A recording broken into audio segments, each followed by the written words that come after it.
Dreaming of a blog but don't know where to start? I got you covered. First things first, head over to WordPress.com and click on Start Your Website.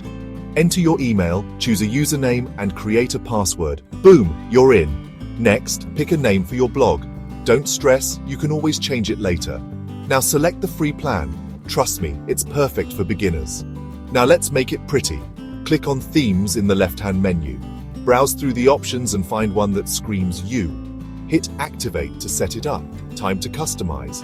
Head to Customize under the Appearance menu. Here you can tweak colors, fonts, and upload your own logo. Make it shine. Don't forget your content. Click on Posts and then Add New. Write your first post, add images, and hit Publish. Congrats, you're live.